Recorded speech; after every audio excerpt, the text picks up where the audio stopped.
If you're considering IVF or about to start fertility treatment, you may have heard of FET or Frozen Embryo Transfer. Welcome to Fertile Minds. I'm Dr. Melissa Luckensmeyer, fertility specialist, obstetrician and gynaecologist with Queensland Fertility Group. And today I'll explain the process of a frozen embryo transfer. In an in vitro fertilisation or IVF treatment cycle, any additional suitable embryos not transferred as a fresh embryo can be frozen, or the other term is vitrified, using an ultra-rapid freezing technique. So how are these embryos frozen? So during the IVF cycle, we usually create more than one embryo, and so then we offer the option to freeze them for future use. This creates much more opportunity for a pregnancy from one single stimulated cycle and egg collection.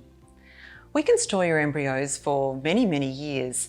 They're stored very safely in large tanks in our embryo labs that are monitored for temperature and monitored to make sure that your embryos are safely contained there. There's not a lot of difference between outcomes between your fresh embryo transfer and your frozen embryo transfer, so it's always of excellent value to freeze the embryos that are left over.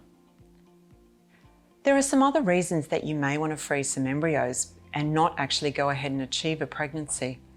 Some people need to freeze embryos for fertility preservation, such as they're about to embark on some cancer therapy, or perhaps they're going to need to start some medications that wouldn't be compatible with pregnancy. So it's always an excellent idea to be able to preserve your fertility at the age that you are when these untoward things are happening to you. So when we go about wanting to use your embryos, how do we go about thawing them? We have an excellent scientific team that works with us at Queensland Fertility Group that assists us in our laboratory at taking excellent care of your embryos. Your embryos are actually thawed on the day of your embryo transfer in special warmed plates that allow the embryo to re-expand. We're very careful about safety and tracking your embryo that your data matches the data with your embryo. We have a very sophisticated electronic tracking system that allows the ID for the embryo to be assigned to you and your details. We also have a system of 2 of our scientists always double checking before an embryo transfer takes place. So what actually happens during a frozen embryo transfer? Your fertility specialist will have planned your transfer with you and prepared the lining of your uterus to be able to accept the embryo. So we have our scientists involved and also one of our fertility specialists involved. You would have a small procedure whilst you're awake, kind of like a pap smear, that would take place to allow the embryo to be transferred. We usually like you to arrive with a full bladder so that we can do this under ultrasound guidance.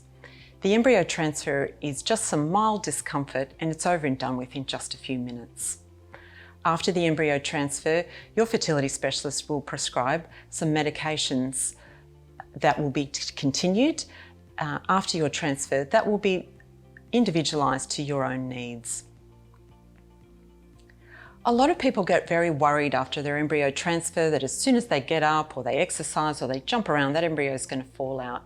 There's no way that embryo can fall out. Your body is very clever at keeping that inside, and your embryo will actually live implanted into the wall of your uterus, so it's there for the 9 months. So my advice for women considering a frozen embryo transfer is to certainly to discuss your individual needs with your fertility specialist. Your fertility specialist will give you some guidance about the best way to achieve a pregnancy from your embryo, depending on what your own health needs are. The success rates of a frozen embryo transfer are almost as good as a fresh embryo transfer. I hope you found this video helpful. Please leave a comment down below if you have any questions, and make sure that you subscribe to our channel to receive any further videos or updates about fertility and fertility treatments.